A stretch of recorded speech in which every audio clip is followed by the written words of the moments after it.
Howdy, y'all. This is Thomas here, checking in on Algorand for all the Algo holders out there. Of course, one of the greenest blockchains out there with the proof of stake, and just showing a little bit more of their ingenuity and really their ability to capitalize on foreign markets. They did a great job with the FIFA. I think that's going to generate a lot of publicity, and here they are making a good move. Really, Africa is a big soccer fan, so I guess it kind of continues into that same vein as well. So here it is, and Algorand did a lot of work in South Africa or in South America, and now they're doing some work in Africa as well, which are huge markets. You got Algorand funds Flex ID to offer Africa's unbanked self-sovereign IDs, which is a big deal. Even those in America know that the importance of IDs. You often need it to get a driver's. Seems like you need one to get your driver's license. A lot of paperwork being involved, and all the other uses that they've seemed to come up with for IDs. So you're gonna definitely need it, especially for banking and access to financial markets. This funding deal is under Algorand's impact category, which picked out Flex ID as a catalyst for global financial inclusion.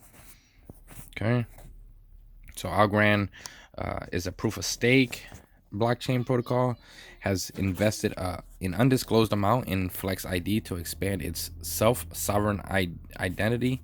I'm really interested in this self-sovereign one. Honestly, it sounds a lot better than our Social Security, or like the United States ID. So, okay. Platform. According to an announcement, Flex ID is a digital identity platform that aims to avail its decentralized digital identity network in emerging markets.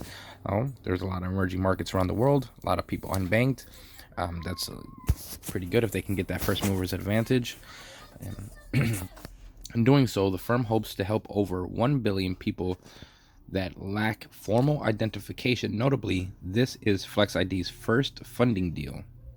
Founded by Zimbabwean serial technology entrepreneur Victor Mapunga, Flex ID seeks to alleviate financial exclusion. Mapunga created the platform out of the frustrations with the banking system, excluding individuals without identity documents. So even in the U.S., if you don't have an ID, you're not going to get a bank account, which you're going to need to open lines of credit, which you'll need to file for buy a house.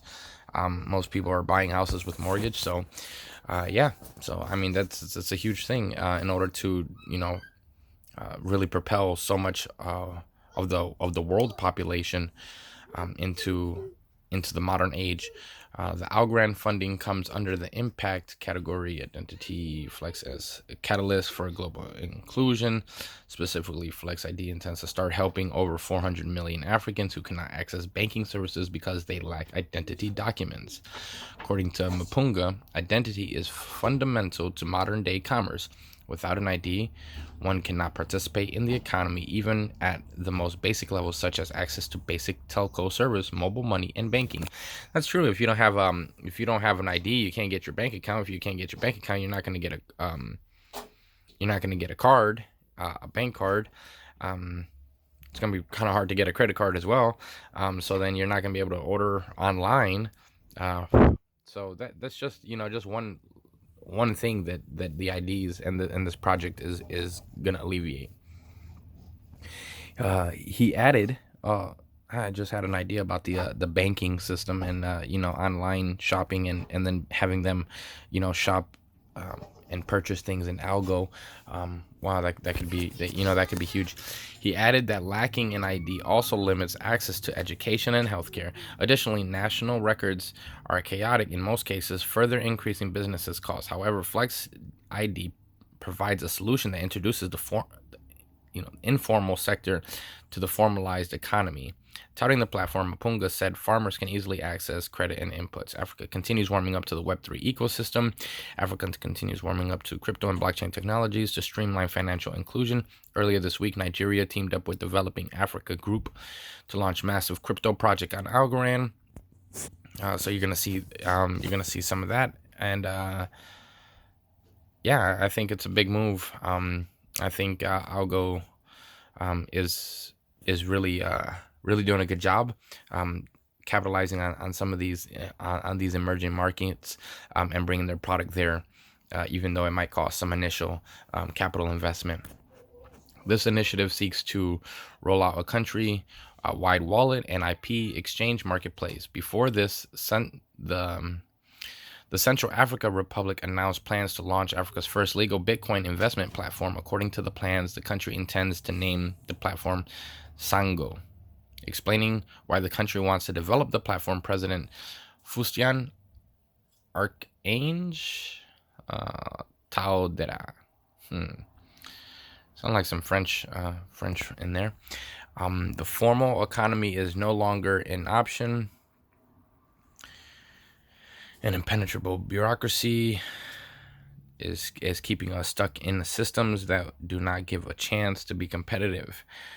Okay, so yeah, that's basically like, hey, we need to get out of the traditional system that's it's not it's not it's not working for them. It's not being conducive to really foster the next wave of wealth. The Central Africa Republic also became the second country to embrace Bitcoin as legal tender after El Salvador. El Salvador kind of walked that back though, so that, we'll see how long Central Africa Republic can hold that. If they also, how are they gonna feel if they you know if they face the system, the pressures from the traditional banking system, with their loans of credit and stuff like that. So interesting stuff. Let me know what y'all think. Is this how bullish is this for Algorand? What do y'all think overall? What are your thoughts on Central Republic of Africa embracing Bitcoin? All right, catch y'all on the next one. Don't forget to like and subscribe.